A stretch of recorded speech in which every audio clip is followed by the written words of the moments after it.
तुझे आजा, आजा प्रभु यीशु के दर आजा,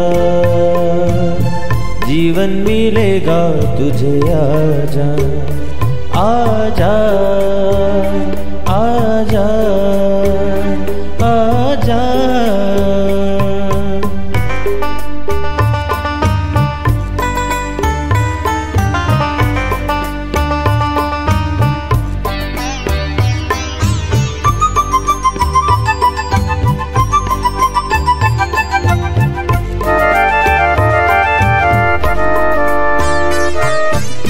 दिल पे जो तेरे बड़ा बोझ है, सारी उम्र का एक रोग है।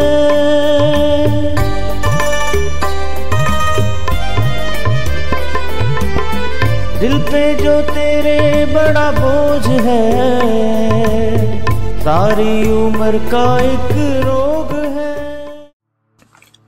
Praise the Lord everyone. मैं pastor Kulbhushan Johar, Asian church of Christ, Vancouver BC से प्रोग्राम नई ज़िंदगी की ओर में आप सबका बहुत बहुत स्वागत करता हूं। मैं आशा करता हूं कि आप सब लोग अच्छे होंगे, कुशल से होंगे और परमेश्वर के वचन में बढ़ रहे होंगे। मैं आपका धन्यवाद करता हूं। एक बार फिर से आपने अपना कीमती समय निकाला और इस समय हम परमेश्वर के कलाम में से एक बार फिर से सीखने के लिए यहाँ पर इकट्ठे हैं। तो आइए हर बार की तरह परमेश्वर के कलाम में से सीखने से पहले हम अपनी आंखों को बंद करेंगे, अपने सरों को सर्वशक्तिमान के सामने झुकाएंगे।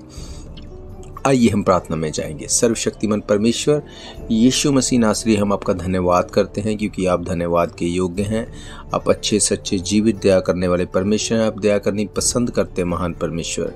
आपका धन्यवाद करते हैं क्योंकि आपने हमें एक बार फिर से ये मौका दिया कि हम आपके वचनों में से सीख सकें, आपके कलाम में से समझ सकें। महान परमेश्वर होने दे कि जब हम आपके वचनों को पढ़ें, सुने, हमें हेवनली विजडम दे के ब्लेस करना, ताकि जब आज आपके कलाम को हम सुने, ये हमारी ज़िंदगी को नई ज़िंदगी की ओर लेके जाए।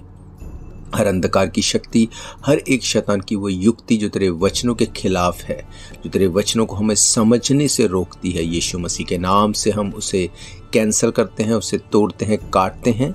और पिता परमेश्वर, हर एक जन के लिए आसमानी हेवनली विजडम को हम मांग लेते हैं। पिता परमेश्वर, हम में से हर एक की आप मदद करें और सहायता करें और ये कलाम हमें नए लेवल के ऊपर लेके जाएं। यीशु मसीह के सामर्थी नाम से हम मांगते हैं, आमीन आमीन। आप भी बोल सकते हैं आमीन। आमीन का मतलब जो कुछ हमने मांगा प्रभु यीशु मसीह उसको एज इट इज़ रिलीज़ करे। और बीच बीच में जब मैं हालेलुया का वर्ड यूज़ करता हूँ तो शायद से आप में से कोई मेरा भाई बहन इस वर्ड का मतलब ना जानता हो, तो मैं आपको बताना चाहता हूँ कि हालेलुया का मतलब है आसमान में प्रभु यीशु मसीह के नाम की स्तुति हो। Praise God. तो आइए एक बार फिर से मैं आप सबका स्वागत करता हूं जीवित परमेश्वर की जीवित हजूरी में। और लास्ट वीक हमने परमेश्वर के कलाम में देखा था कि जो कोई अच्छे दिन देखना चाहता है, जो अपनी लाइफ को अच्छे दिनों में जीना चाहता है, उसे अपनी जीभ को बुराई से रोकना पड़ेगा। बुराई कौन सी? ना सिर्फ चुगली या किसी की निंदा करना ही नहीं, वो तो करना ही नहीं है, पर इसके साथ साथ जो शरीर परमेश्वर ने हमें दिया उसको क्रिटिसाइज करके, उसके लिए कंप्लेंट करके, ये भी एक तरह की बुराई है जो परमेश्वर पसंद नहीं करता। क्योंकि बाइबल कहती है परमेश्वर ने हमें अपनी इमेज में बनाया, तो ये शरीर उसके द्वारा उसके इमेज में बनाया गया। अगर इसके लिए हम बुराई करते हैं, इसकी निंदा करते हैं, तो ये भी परमेश्वर को अच्छा नहीं लगता। हालेलुया। आज मैं आपसे बात करूंगा कि बहुत से ऐसे जो है केसेस आज हमें सुनने को मिलते हैं कि बहुत से लोग लोनली होने की वजह से, डिप्रेस होने की वजह से, अलग अलग इन वजहों से अपने आप को नुकसान पहुंचा रहे हैं। कई लोग डिप्रेशन में चले जाते हैं, ड्रग्स में चले जाते हैं, इवन सुसाइड अटेम्प्ट करते हैं, जो कि परमेश्वर की ओर से नहीं, ये परमेश्वर की योजना हमारे लिए नहीं। क्योंकि हमने देखा था बीते हफ्तों में कि परमेश्वर ने हमें इसलिए बनाया कि हम उसकी संगति करें, हम उसके साथ समय बिताएं, उसकी आराधना करें। पर हम उन चीज़ों में फंस चुके हैं जो हमने खुद बनाई, और उन चीज़ों के चलते हुए हम परमेश्वर से दूर हो रहे हैं।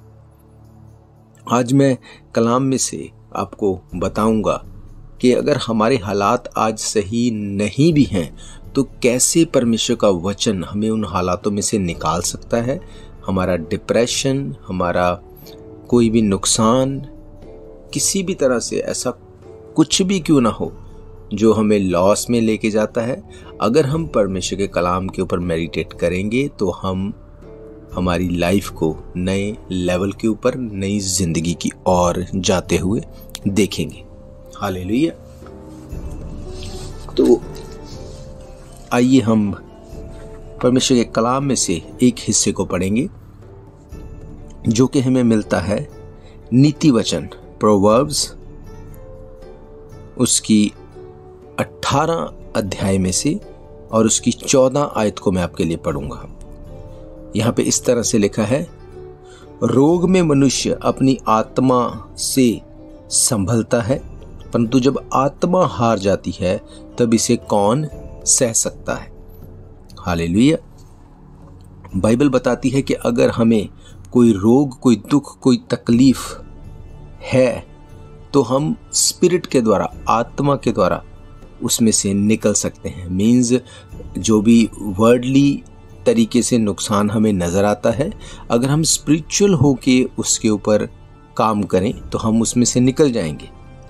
परंतु लिखा है जब आत्मा हार जाती है तब इसे कौन सह सकता है। मीन्स अगर आपका इनर मैन, अगर आप अंदर से क्विट कर गए तब इसका कोई हल नहीं। जो लोग अंदर से क्विट कर देते हैं फिर वो गलत डिसीजन में जाते हैं, फिर वो ड्रग्स में, सुसाइडल में, इन सब चीज़ों में इन्वॉल्व होते हैं। पर बाइबल कहती ऐसा नहीं कि जो तुम्हें दिख रहा है वो फिक्स नहीं हो सकता।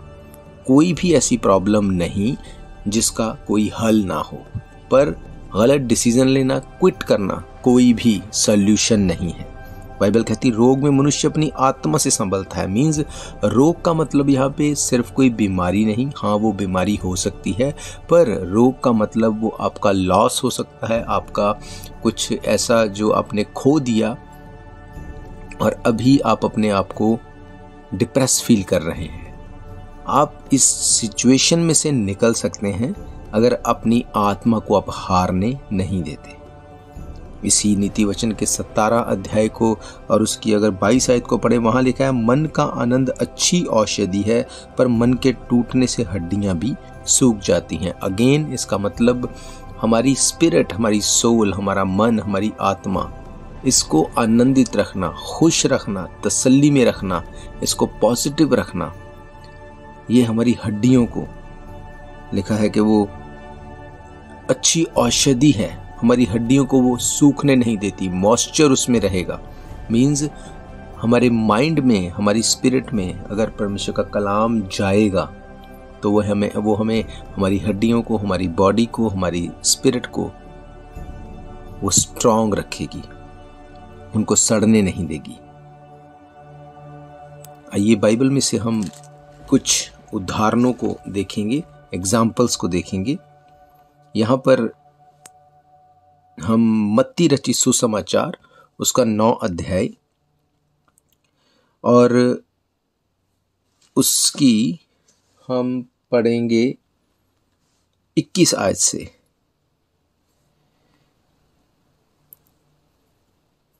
यहाँ पे लिखा है, क्योंकि वे अपने मन में कहती थी यदि मैं उसके वस्त्र को ही छू लूंगी तो मैं चंगी हो जाऊंगी।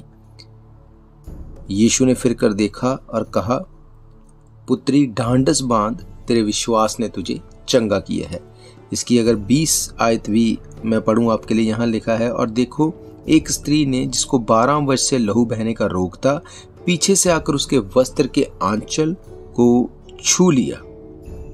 यहाँ पर बहुत से भाई बहन मेरे इस बात को जानते हैं कि यहाँ पर एक स्त्री की, एक लेडी की बात हो रही है जिसको 12 वर्ष से 12 ईयर से लहू बहने का रोग था, जिसमें कि वो अपना बहुत सा पैसा दे चुकी थी, बहुत से डॉक्टर्स के पास जा चुकी थी, पर वो बिल्कुल असर नहीं उसका हो रहा था, वो और ज़्यादा बीमार हो रही थी और इसके बावजूद उसने क्विट नहीं किया, वो अपने इलाज के लिए जाती रही। फिर एक दिन उसने जब इस बात को समझ लिया कि अब इलाज मेरा हल नहीं, अब मुझे स्पिरिचुअली होके सोचना पड़ेगा, मुझे स्पिरिट से सोचना पड़ेगा, उसने कहा यीशु मसीह नासरी के बारे में उसको पता चला, जो कि लोगों को हील करता है, चंगा करता है। तो लिखा है वो उस बीमारी के हालत में उठी और यीशु मसीह के पास जाके उसको छुआ, और जैसे ही यीशु मसीह को छुआ, यीशु मसीह में से सामर्थ्य निकली और वो चंगी हो गई। यीशु मसीह ने कहा किसने मुझे छुआ? चेलों ने कहा कि हे गुरु, तेरे ऊपर भीड़ गिरी पड़ती है और तू बोलता है किसने मुझे छुआ? उसने कहा नहीं, किसने विश्वास से मुझे छुआ।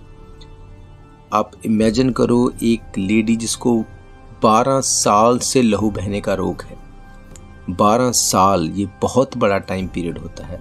उसके बाद भी, रिजल्ट ना मिलने के बाद भी उसने क्विट नहीं किया। हालेलुया। क्यों? क्योंकि हमने पढ़ा कि रोग में मनुष्य आत्मा से संभलता है, पर आत्मा जब हार जाती है तो कौन सह सकता है? रोग कितना भी बड़ा क्यों ना हो, लॉस कितना भी बड़ा क्यों ना हो, प्रॉब्लम कितनी भी बड़ी क्यों ना हो, अगर आप आत्मा में नहीं हारते तो जीत आपकी पक्की है। हालेलुया। मैंने आपको बताया कोई भी ऐसी प्रॉब्लम नहीं जिसका सल्यूशन ना हो। बात सिर्फ इतनी है कि हमें आत्मा में संभलना है, आत्मा में हमें उसका सल्यूशन ढूंढना है, हमें शरीर में उसका सलूशन नहीं ढूंढना। शायद आपको लग सकता है मेरा डिप्रेशन इतना ज़्यादा है जो कभी ख़त्म नहीं होगा, मेरे हालात इतने बदतर हैं जो कभी ठीक नहीं होंगे, मेरा फाइनेंस इतना बिगड़ चुका है जो कभी ठीक ना होगा। ये आपको लगता है। पता है क्यों? क्योंकि आप अपनी जो शारीरिक आँखों से, शारीरिक बुद्धि से उस चीज़ को देखते हैं, उसको समझते हैं और उसका सलूशन आपको कभी नहीं मिलेगा। पर जैसे ही आप आत्मिक होकर सोचेंगे, आप इस बात को सोचेंगे कि मैं कौन हूँ, एक्चुअली मैं हु आई एम, मैं आदम के वंश से हूँ। आदम कौन? जिसको परमेश्वर ने अपने हाथों से बनाया। याद रखो, परमेश्वर ने दुनिया की हर एक चीज, सूरज, चांद, सितारे, हर एक चीज मुंह के वचन से बनाया, पर आदम को परमेश्वर ने, बाइबल कहती, मिट्टी लेके अपने हाथों से बनाया। उस मिट्टी में अपने नथनों में से, उसमें से श्वास को फूका, अपने सांस को फूंक के परमेश्वर ने मिट्टी को जीवती जान किया और परमेश्वर ने इंसान को बनाया। कैसे बनाया? अपनी इमेज में, जैसा परमेश्वर खुद था वैसा बनाया। और जब परमेश्वर ने मनुष्य को बनाया तो परमेश्वर ने किसी स्वर्गदूत को वहां पे नहीं रखा। क्यों नहीं रखा? क्योंकि परमेश्वर चाहता था कि मनुष्य डायरेक्टली यीशु मसीह को, यहोवा परमेश्वर को देखे और उसको देखने के बाद वो उसके उन क्वालिटीज को ग्रैब करे, वो रिसीव करे, उसकी उस नेचर को। परमेश्वर नहीं चाहता था कि आदम जब पहली बार किसी को देखे तो वो स्वर्गदूत हों और वो अपने आप को उनसे कंपेयर करे, पर परमेश्वर चाहता था कि वो मुझे देखे और मेरे गुणों को, मेरी तरह बनने को वो ग्रैब करे, उसको उसमें से वो सोचे कि मुझे इस तरह करना है, इस तरह चलना है। इसका मतलब परमेश्वर आपसे कितना कंसर्न रखता है, कितना प्रेम रखता है।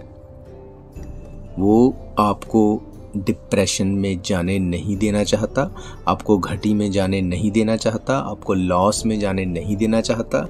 बाइबल कहती है कि परमेश्वर ने कहा मेरा कान बहरा नहीं हो गया कि तुम्हारी प्रार्थना को सुन ना सके। उसने कहा मेरा हाथ छोटा नहीं हो गया कि तुझे छुड़ा ना सके, पर तुम्हारे अधर्म के कामों के कारण मैंने अपना मुंह तुमसे ऐसा फेर लिया है। कैसे फेर लिया है? तुम्हारे अधर्म के कामों के कारण। आज हम सब कुछ के ऊपर भरोसा रखते हैं, सब कुछ को ट्राई करते हैं, जब कहीं से कुछ नहीं हो पाता, एंड में हम जाके सोचते हैं कि अब तो जो कुछ करेगा परमेश्वर अच्छा ही करेगा, सब उसी के हाथ में है। नो डाउट सब कुछ उसी के हाथ में है, पर परमेश्वर अपने आप से कुछ नहीं करता। ये 12 साल से लहू बहने वाली स्त्री अगर इसी चीज़ को सोचती कि मैं तो 12 साल से बीमार हूँ, यीशु मसीह को पता है अगर वो कभी मेरे घर के पास आएगा, मेरे घर पे आके मुझे हील करेगा तो मैं हील हो जाऊँगी, अगर उसकी इच्छा होगी। अगर उसकी इच्छा नहीं है, नहीं आएगा तो मैं ऐसे ही मर जाऊँगी। अगर वो ये सोच लेती तो मैं आपको सच कह रहा हूँ वो कभी चंगी ना होती। पर उसने 12 साल की स्ट्रगल के बाद भी अपनी आत्मा को हारने नहीं दिया, स्पिरिट को हारने नहीं दिया। वो गई उस जगह पे जहाँ पे यीशु मसीह था, उसने उसको छुआ और यीशु मसीह ने कहा, किसने मुझे छुआ? मुझ में से सामर्थ्य निकली। हालेलुया। हम यीशु मसीह को अट्रैक्ट कर सकते हैं। कैसे? अपने कर्मों से, अपनी आत्मा को हारने ना देके, स्ट्रांग खड़े रह के। जब हम स्ट्रांग रहेंगे, परमेश्वर में खड़े रहेंगे, अड़े रहेंगे, आप सोच के देखो, आपके बच्चे आपकी बात सुने या ना सुने, फिर भी आप उनको अपनी प्रॉपर्टी, अपने बैंक बैलेंस को, हर एक उत्तम वस्तु को उन्हीं को देके जाते हैं। पड़ोसी को देके नहीं जाते। पड़ोस का बच्चा कितना भी लायक हो, उसको नहीं देके जाते। आप अपना सब कुछ अपने नालायक बच्चा ही क्यों ना हो, उसको देके जाना चाहते हैं।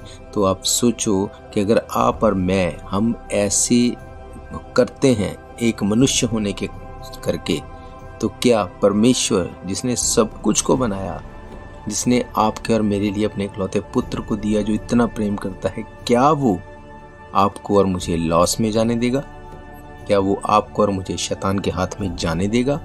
नो, पर वो चाहता है कि आप खुद उसको पुकारें, क्योंकि वो बिना मांगे आपको कुछ नहीं देना चाहता। बाइबल कहती है वो जानता है, तुम्हारे मांगने से पहले जानता तुम्हें क्या चाहिए, पर देगा नहीं। क्यों? क्योंकि उसने कहा मांगो तो दिया जाएगा, खटखटाओ तो तुम्हारे लिए खोला जाएगा।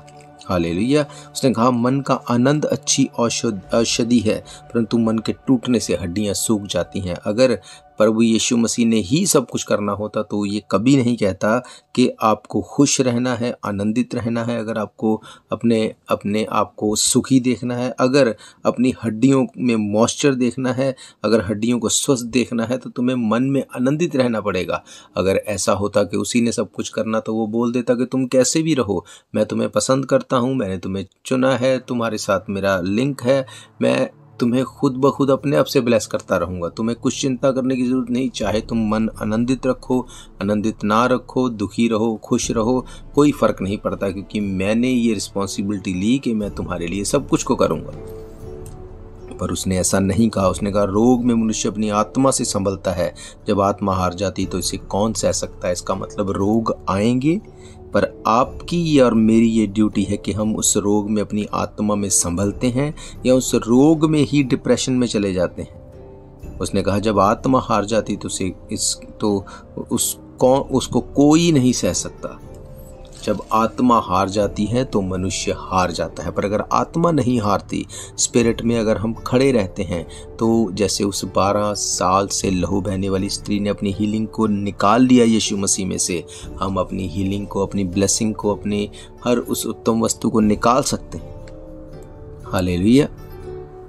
बाइबल कहती जो आत्मा में संभलता है वो बच जाता है। रोग में मनुष्य अपनी आत्मा से संभलता है, परंतु जब आत्मा हार जाती है तब उसे कौन सह सकता है।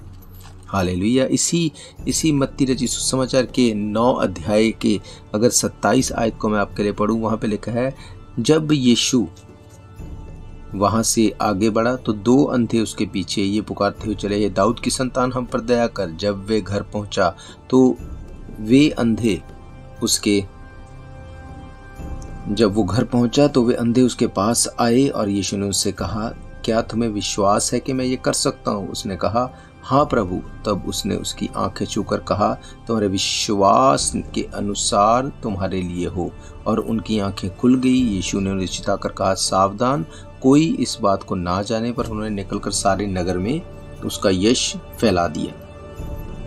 अब सोचो जो अंधे लोग जो देख नहीं सकते थे वो स्पिरिट में कैसे होंगे। अगर किसी को पता हो कि अब मेरी आंखें नहीं रही, अब मैं देख नहीं सकता, तो आप सोच सकते हैं कि उस स्पिरिट में कैसा होगा।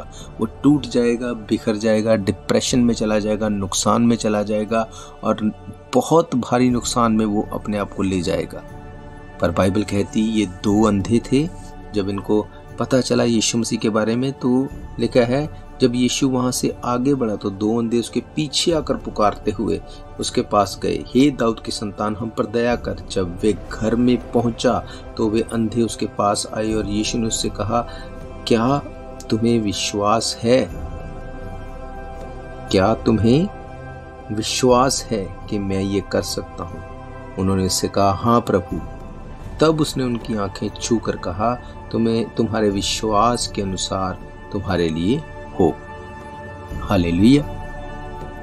अगर उनकी आत्मा हार जाती, क्विट कर देते, तो वो कभी यीशु मसीह का पीछा नहीं कर पाते, वो कभी अपनी हीलिंग को नहीं निकाल पाते, वो कभी भी नहीं देख पाते। जो लोग आज भी बिना किसी एफर्ट्स के ये वेट करते हैं कि एक दिन आएगा परमेश्वर मुझे ब्लेस करेगा, एक दिन आएगा वो मुझे ब्लेस करेगा, वो कभी अपनी ब्लेसिंग तक नहीं पहुंच पाते।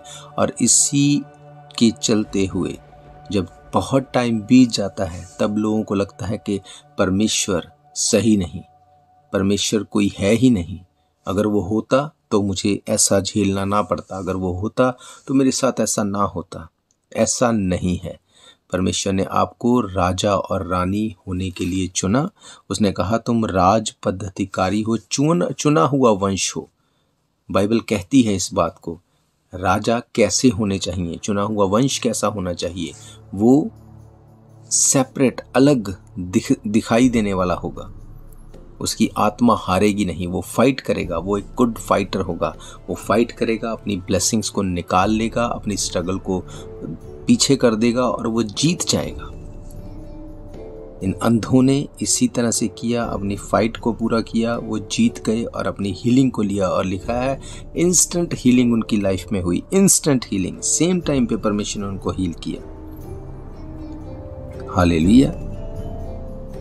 अगर हम परमेश्वर के ऊपर फेथ करते हैं तो हम कभी भी डिप्रेस नहीं हो सकते। अगर हम प्रभु यीशु मसीह के ऊपर फेस करते हैं तो कभी हम क्विट नहीं कर सकते। हम अपनी प्रेयर्स को लगातार करते रहेंगे तब तक जब तक उसका उत्तर ना आए। और बिना डरे, बिना हटे, बिना किसी डाउट के हम उससे प्रार्थना करते रहेंगे तब तक जब तक वो आंसर ना करे। हो सकता है उसका आंसर आने में देर लगे, पर अगर हम इधर उधर ना जाके उसी के सामने बैठते हैं, प्रार्थना करते हैं, उसके साथ समय बिताते हैं, तो ये पॉसिबल नहीं कि वो आपकी प्रार्थना को ना सुने। हालेलुया। उसने कहा अगर तुम बुरे हो के अपने बच्चों को अच्छी चीजें देना जानते हो तो मैं तुम्हारा स्वर्गीय पिता मांगने वाले को पवित्र आत्मा क्यों ना दूंगा। हालेलुया। बाइबल कहती है कि जब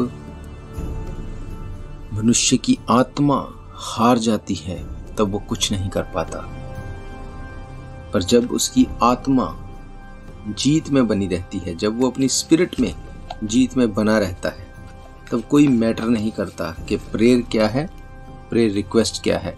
परमेश्वर से उत्तर लेना हमें पता चल जाता है। हालेलुया। रोग में मनुष्य अपनी आत्मा से संभलता है, परंतु जब आत्मा हार जाती है तो उसे कौन सह सकता है। मन का आनंद अच्छी औषधि है, परंतु मन के टूटने से हड्डियां सूख जाती हैं। ये परमेश्वर ने डिसाइड नहीं करना कि आप अपनी बॉडी में अब क्या देखना चाहते हैं। क्या आप अपने रोग में अपनी आत्मा को हरा के डिप्रेशन में जाना चाहते हैं, या आप मन को आनंदित करके एक गुड मेडिसिन उसको देना चाहते हैं ताकि आपकी हड्डियों में मॉइस्चर रहे। क्या चाहते हैं आप? जो आप चाहते हैं परमेश्वर आपको देने में सामर्थ्य है, पर वो ये चाहता है कि आप अपनी आत्मा में हार ना माने। रोग में मनुष्य अपनी आत्मा से संभलता है, जब आत्मा हार जाती है तो उसे कौन सह सकता है। अगर आपकी स्पिरिट जीवित है, अगर आपकी स्पिरिट अगर हारती नहीं, तो आप विक्टोरियंस हैं आज, अभी, इसी वक्त से। बाइबल कहती तू अपने मुंह को खोल, मैं उसे भर दूंगा। बाइबल कहती कि अगर तू अपने मुंह को खोलेगा, अगर तू फेथ रखेगा, आत्मा को नहीं बुझाएगा, तो परमेश्वर तुझे छोड़ेगा नहीं, वो तुझे छुड़ाएगा। आज ऐसे हालात हैं कि लोगों के पास खाने को फूड नहीं है। इतना ज़्यादा डिप्रेशन है कि समझ में नहीं आता लोगों को कि क्या किया जाए। पता नहीं कि अगली घड़ी क्या हो जाएगा। देश के ऊपर चढ़ाई करने पर है, महामारियां, जैसे कि यीशु मसीह ने मत्ती 24 अध्याय में कहा, वो समय अब सामने नजर आता है। पर उसके बावजूद यीशु मसीह ने कहा अगर तुम्हारी आत्मा नहीं हारेगी, उसने कहा तुम जगत की ज्योति हो। याद रखो, जितना अंधकार बढ़ेगा, जितने ये हालात बिगड़ेंगे, विश्वासी यीशु मसीह के ऊपर फेथ रखने वाले, जेन्युइन फेथ रखने वाले लोग उतना ज़्यादा चमकने वाले हैं। क्योंकि लाइट का पता दिन में नहीं चलता। अगर दिन में आप बल्ब चलाएंगे वो रोशनी आपको पता नहीं चलेगी, पर जब वो रोशनी रात को आप चलाएंगे, वो कितना बड़ा अंधेरा क्यों ना हो और वो लाइट कितनी भी थोड़ी क्यों ना हो, जब उसको आप चलाएंगे, परमेश्वर आपसे बात करेगा, वो आपकी आत्मा को संभालेगा, वो आपको डिप्रेशन में नहीं जाने देगा, वो आपको निकालेगा और आपको नए लेवल के ऊपर लेके जाएगा। नई जिंदगी आपका वेट कर रही है और आप उस जिंदगी को पाने पाएंगे। हालेलुया। मेरा विश्वास है कि आप डिप्रेशन में नहीं जाएंगे, आप घटी में, नुकसान में नहीं जाएंगे। बाइबल कहती है अपनी सब कल्पनाओं को यहोवा के ऊपर डाल दे, वो तेरे लिए सीधा मार्ग निकालेगा। इसका मतलब अगर हम परमेश्वर के आगे नहीं डालते तो वो मार्ग गलत भी निकल सकता है और गलत मार्ग का गलत रिजल्ट भी हो सकता है। पर अगर सब चीज़ों में हम प्रभु यीशु मसीह को आगे रखते हैं, उसको हम स्टीयरिंग के ऊपर बिठाते हैं, गाड़ी में जब हम गाड़ी को चलाते हैं तो जो स्टीयरिंग का जो व्हील है वो हम अपने हाथ में रखते हैं, जिधर चाहते मोड़ देते हैं, जैसे चाहते उसको हम कंट्रोल करते हैं। अगर ये कंट्रोल आप अपनी गाड़ी का यीशु मसीह के हाथ में देंगे तो यीशु मसीह आपको छुड़ाएगा भी, बचाएगा भी, ऊंचा भी करेगा और आपकी आत्मा को वो स्ट्रांग रखेगा। पर अगर ऐसा ना करके हम सब कुछ अपने आप से ही करना चाहते हैं तो कोई गारंटी नहीं कि हम किधर जाएंगे और कहाँ पहुँचेंगे। हालेलुया। मेरा फेथ है कि आप इन वचनों के ऊपर मेडिटेट करेंगे, अपनी आत्मा को आप रोग में सड़ने नहीं देंगे, आप फेथ करेंगे, बिलीव करेंगे। इन वचनों को फिर से यूट्यूब चैनल जो हमारा Asian church of Christ Vancouver BC है, डेट वाइज जाके उसको सर्च करेंगे, उसको फिर से सुनेंगे, अपने लव वंस के साथ बांटेंगे और आप मोर देन ब्लेस्ड हैं। अगर आप किसी भी तरह की स्ट्रगल को फेस कर रहे हैं, इस बात को याद रखो, यीशु मसीह ने कहा अगर तुम बुरे हो के अपने बच्चों को अच्छी चीज़ें देना जानते हो तो तुम्हारा स्वर्गीय पिता मांगने वाले को पवित्र आत्मा क्यों ना देगा। वो पवित्र आत्मा से आपको भरे आज इसी वक्त यीशु मसीह के नाम से, ताकि आप जानने पाएं कि स्वर्ग और जमीन को बनाने वाला जीवित परमेश्वर, उसकी हुजूरी हमारे बीच में है। हालेलुया। आइए हम प्रार्थना को करने जा रहे हैं। अपने सरों को झुकाएं। वचन को, इस प्रोग्राम को खत्म करने से पहले हम प्रार्थना करेंगे। सर्वशक्तिमान परमेश्वर यीशु मसीह नासरी, हम आपका धन्यवाद करते हैं। आप अच्छे सच्चे जीवित दया करने वाले परमेश्वर हैं। बाइबल कहती है कि आप दया करनी पसंद करते हैं। महान परमेश्वर जी, मैं आपका धन्यवाद करता हूं क्योंकि आपने अपने वचन में कहा मन का आनंद अच्छी औषधि है, परंतु मन के टूटने से हड्डियां सूख जाती हैं। रोग में मनुष्य अपनी आत्मा से संभलता है, परंतु जब आत्मा हार जाती है तो इसे कौन सह सकता है। महान परमेश्वर, मैं प्रार्थना करता हूँ इस वक्त अगर कोई भी रोगी है, कोई बीमार है, किसी के दिल दिमाग के ऊपर कोई बोझ है, कोई स्ट्रगल में है, यीशु मसीह के सामर्थी नाम से खुदावंद मैं हर एक बीमार को चंगा होने के लिए मांगता हूँ, हर एक प्रॉब्लम को ख़त्म होने के लिए मांगता हूँ। जितने लोग मुझे सुन रहे हैं या बाद में भी सुनेंगे, इनकी ज़िंदगियाँ नई ज़िंदगी की ओर जाएं। हर स्ट्रगल, हर प्रॉब्लम, हर शैतान की युक्ति डिस्कनेक्ट हो। तेरे लोग आज़ाद हों खुदावंद, तेरे लोग आज़ादी का चैनल बने, खुद आज़ाद हों और लोगों को आज़ाद करने वाले हो सकें।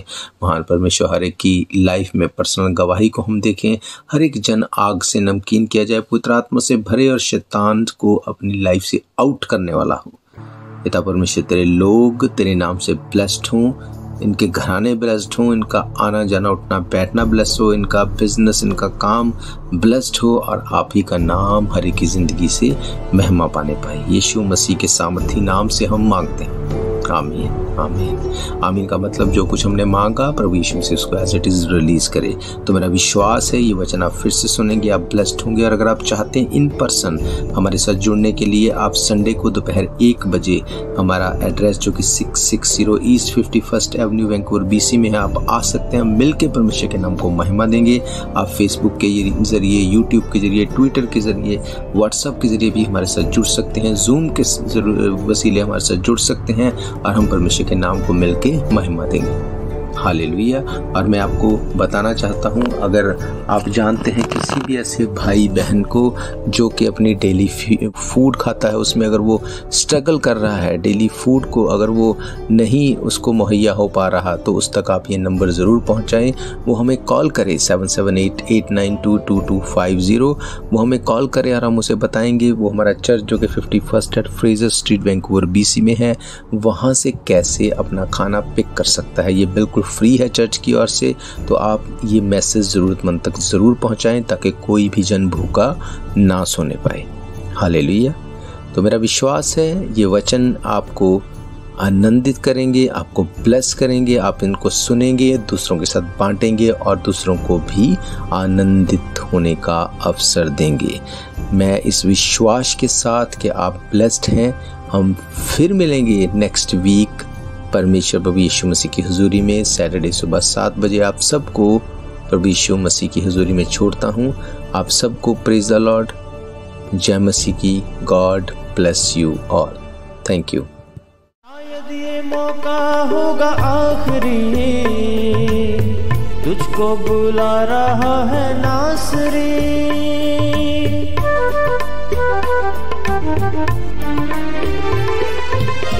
शायद ये मौका होगा आखिरी, तुझको बुला रहा है नासरी।